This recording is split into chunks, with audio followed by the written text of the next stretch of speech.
have new developments tonight at 6. The nation's first religious charter school will not be opening this fall while they appeal to the U.S. Supreme Court. In a meeting this morning, board members voted to push back the opening of St. Isidore after the Oklahoma Supreme Court ruled its contract unconstitutional. I was at that meeting this morning for the vote.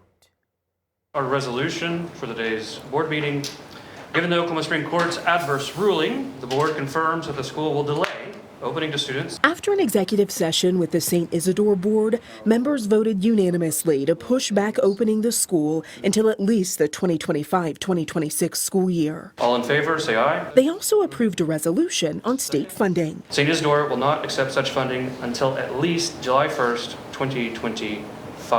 Board members didn't comment on the decision afterwards, pointing us to a previous statement that says in part, quote, "We remain steadfast in our belief in the promise of this school and in our constitutional right to help serve Oklahoma families through the charter school program." They say more than 200 students applied to start at St. Isidore this fall. We were inside the board meeting for just under 40 minutes Friday morning. At the same time, the statewide virtual charter school board was meeting on the same issue. Mr. Shelley. Abstain. Dr. Franklin. Yes.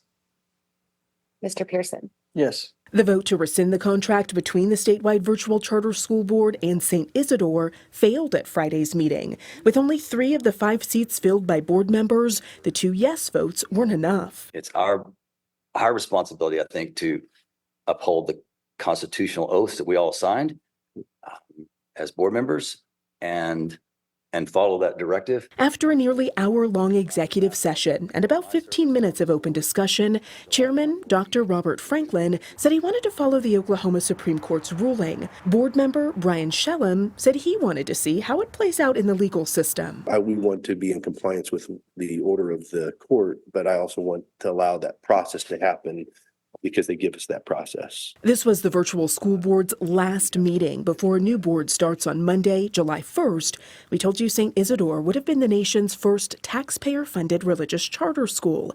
The Oklahoma Supreme Court ruled their contract violated state and federal law. I wish they would have gone forward without trying to have our oversight, because I feel like they probably could have done this a whole lot better without state regulation. Attorney General Gettner Drummond sued the virtual board last October after they approved that contract with St. Isidore.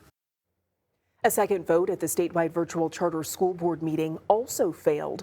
One member wanted the board's attorney to seek clarity from the Supreme Court on the order. During the meeting, legal counsel said the instruction from the court was, quote, very elementary and very clear.